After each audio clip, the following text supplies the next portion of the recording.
Ms. Miller, you're here to prove to your ex-boyfriend, Scotty Rasmussen, that he is not the father of your 3-year-old daughter, Zaylee Rasmussen. Yes, Your Honor. You claim you've been in an ongoing court battle over custody and have petitioned the court several times for a DNA test, all of which have been denied. Yes, Your Honor. Mr. Rasmussen, you claim the real reason Ms. Miller is denying you're Zaylee's father is because she hates you. Yes, Your Honor. You say you've been there for your daughter her entire life, and you're here today to prove you are Zaylee's father. Yes, Your Honor. All right, Mr. Rasmussen, why is Ms. Miller saying you're not Zaylee's father? Your Honor, I believe it's just out of pure hatred.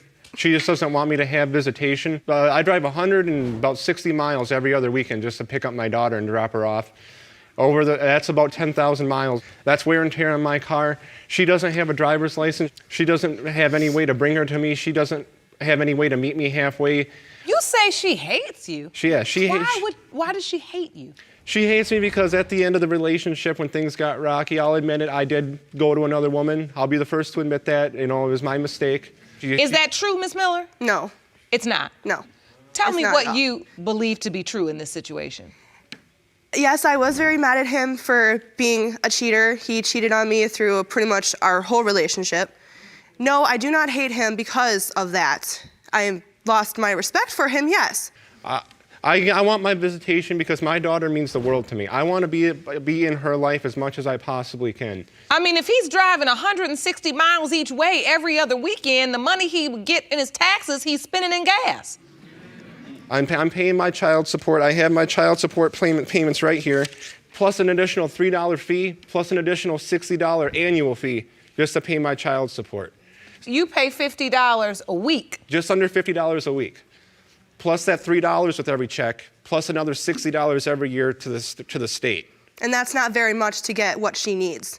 Okay, and listen, that's what we're here for. I want to get down to the bottom of the truth. Yeah. You don't believe he's her biological father? Yes, Your Honor. So explain to me why. When she was conceived in March of 2011. He wasn't even in the same state. He was in Vegas. And at that time in March, I wasn't even with him. I was with somebody else because he broke up with me because he cheated on me. I'll be the first to admit it was a mistake. Okay, we've gotten the fact that you two have an on and off relationship that has infidelity woven through. I understand that. So, Mr. Rasmussen, up until Zaylee was 5 or 6 months old, you believed you were the only possible biological father. That is correct. We never broke up. There was never any, that I can recall, there was never any split there. The relationship was on and off in a sense, but we never... But by that time she was born, so she already had your name. She already had my name. Did you sign the birth certificate? That is correct. Your name's on the birth certificate. I have Jerome, that right. will you hand me that, please? I have that right here. My name is on that birth certificate. So you're on the birth certificate. Yep, I was at... You're at the birth? I was at the birth. I was at every single doctor's appointment. When Zaylee was born, you were at a doctor's appointment. I was at home because I had to work that day. I was at my job as a cashier. I got a phone call and I answered it. They said she was going into labor. I said, okay. I hung up the phone. I quickly finished up as fast as I could with that particular customer.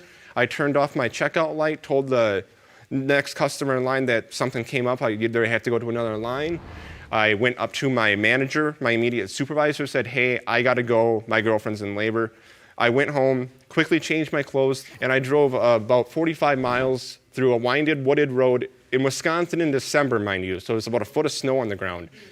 I made it to that hospital in less than 35 minutes, and I was there from the moment she got there to the moment she was discharged. I called my boss at work and said, hey, I gotta take some days off. I don't care if you fire me or whatever, but I gotta stay here. My daughter's being born. That's a lie.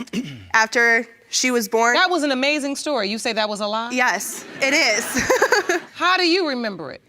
After she was born, he was gone. He ran out of the room. I didn't see him for 20 minutes after that. While I was in labor, he was sitting on one of those hospital cot beds on his computer in the corner, not paying attention to me, in his own little bubble, I admit I was on my computer, but that was far from it. I had to find a way to calm myself because I was so excited. I was so excited to be a father. Do you dispute, Ms. Miller, that he was excited about this beautiful little girl being born? I really didn't see much excitement. You didn't? No. What was the problem exactly? You let him sign the birth certificate. I gave my daughter my last name. Because we were engaged. And I thought we were going to get married.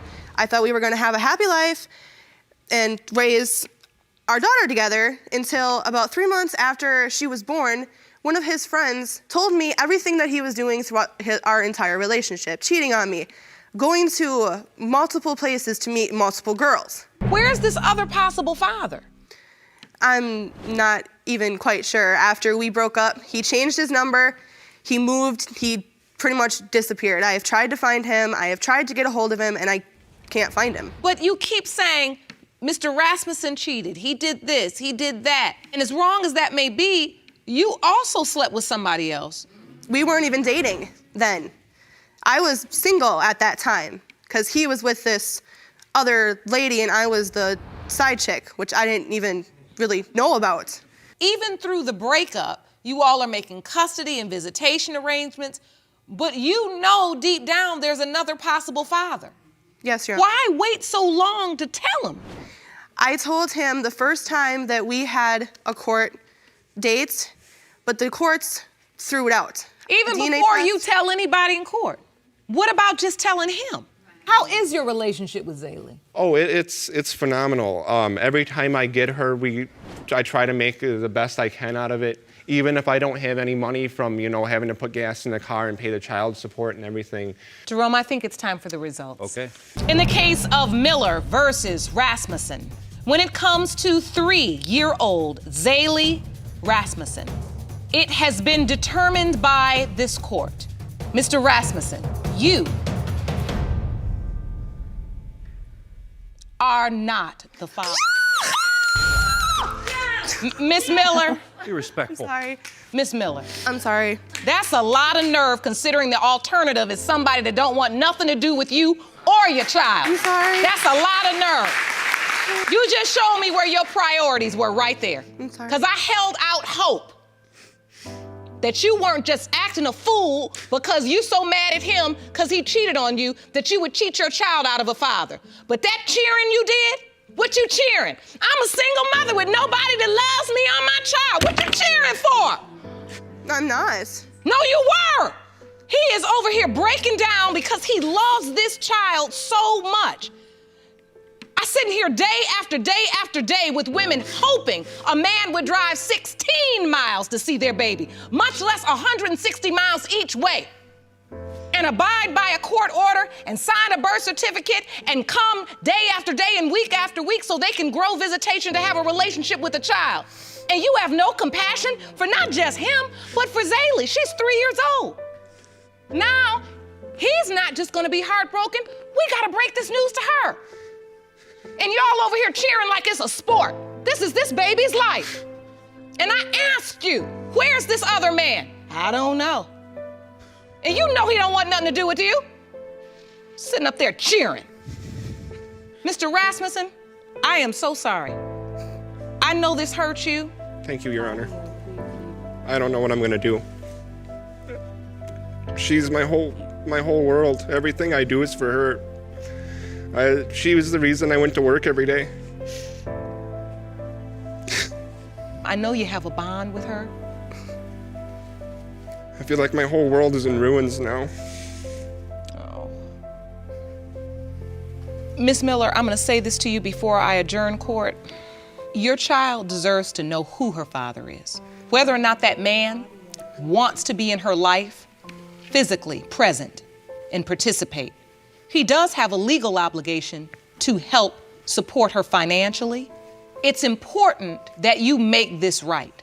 She'll one day ask, where's my father? Every action you take from this point will write the story that you will later have to tell her. I wish you the best of luck. We have counseling for you. Court is adjourned.